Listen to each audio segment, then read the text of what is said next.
चौधरी चरण सिंह हरियाणा कृषि विश्वविद्यालय में किसान दिवस पर पूर्व प्रधानमंत्री स्वर्गीय चौधरी चरण सिंह की 122वीं जयंती मनाई गई। इस अवसर पर कृषि मंत्री श्याम सिंह राणा ने बतौर मुख्य अतिथि शिरकत की। नलवा से विधायक रणधीर पनिहार विशिष्ट अतिथि के तौर पर मौजूद रहे। कार्यक्रम में प्रदेश के विभिन्न जिलों से आए प्रगतिशील किसानों को सम्मानित भी किया गया। कृषि मंत्री ने कहा कि प्रदेश की सरकार ने किसानों की आर्थिक स्थिति सुधारने के लिए एमएसपी की गारंटी दे दी है, जिससे किसानों की आय बढ़ाने में मदद मिलेगी। उन्होंने कहा कि किसानों को कृषि में आधुनिक तकनीकों को अपनाकर अपनी आमदनी बढ़ानी चाहिए। देखिए, किसानों के लिए यूनिवर्सिटी का ये निर्माण हुआ और किसानों के फायदे के लिए यहाँ पर हर तरह का बीज का और दूसरे तरीके जो खेती के हैं उनका सबका प्रशिक्षण दिया जाता है यहाँ पर। जी, 10 और फसलों के लिए एमएसपी की घोषणा की गई है। कितनी बड़ी घोषणा मानते हैं? एमएसपी तो देखो, एमएसपी तो पहले से ही केंद्र सरकार दे रही है, प्रदेश सरकार दे रही है, लेकिन किसान भाइयों को जो गारंटी चाहिए तो वो मुख्यमंत्री जी ने कल दे ही दी। भाई गारंटी से ही एमएसपी देंगे, वो उनकी मांग भी पूरी कर दी। पहले से ही एमएसपी तो बिक रहा माल। प्राकृतिक खेती की तरफ किस तरीके से बढ़ सकते हैं किसान, क्या कहें?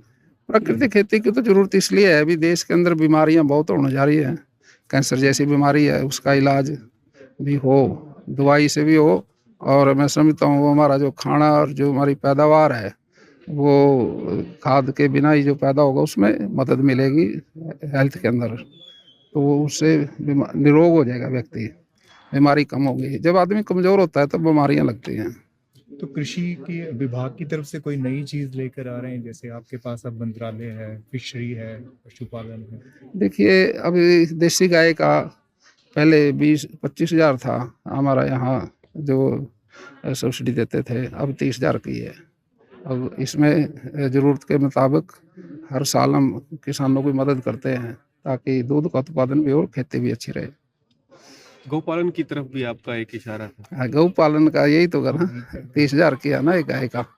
देसी गाय जो खरीदेगा तो उसको 30 हज़ार का अनुदान दिया जाएगा, सब्सिडी। किसानों की बात नायब सिंह सैनी जी भी कर रहे हैं, आप भी कर रहे हैं, लेकिन फिर कहीं ना कहीं फिर भी किसानों की नाराजगी दिख ही जाती है। तो कि कृषि क्षेत्र बहुत बड़ा है, ये खुले आसमान के नीचे है खेती, ये कोई नीचे तो है नहीं। इसमें प्रकृति प्रकोप है, वहाँ से भी किसान नाराज हो जाता है, और कोई आफत आ जाए तो वो उससे भी नाराज हो जाता है, लेकिन सरकार पूरा ध्यान रखती है। हमारे मुख्यमंत्री तो बहुत ख्याल रखते हैं। 2-2 हज़ार रुपये, अब पिछली बार जो सूखा पड़ा था, गर्मी ज़्यादा थी, तो 1200 करोड़ रुपए दे दिया।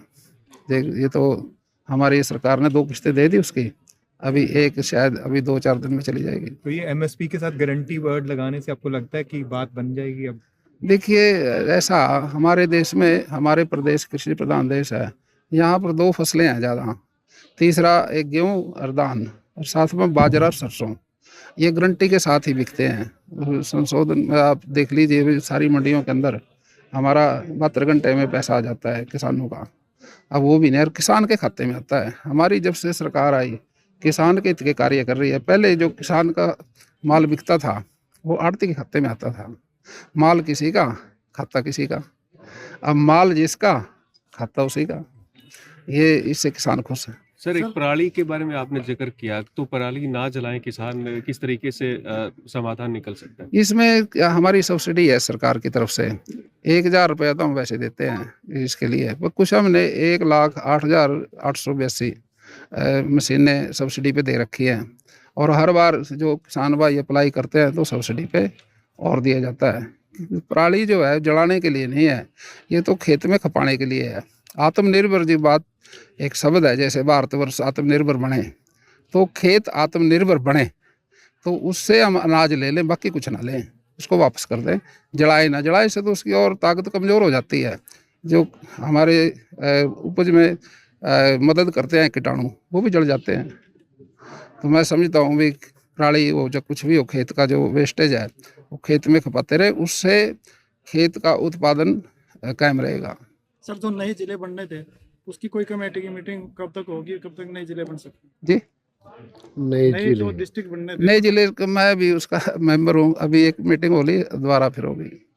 कब तक नए डिस्ट्रिक्ट की घोषणा हो सकती है? अभी जल्दी हो जाएगी उसकी, कोई ऐसी बात नहीं, जल्दी करेंगे। सर, किसानों को मैसेज किसानों को तो मैसेज ये है, अभी हम किसान हैं, किसान भाइयों के हर तरह से उनके साथ हैं और अपने खेत में पराली में आग ना लगाएं।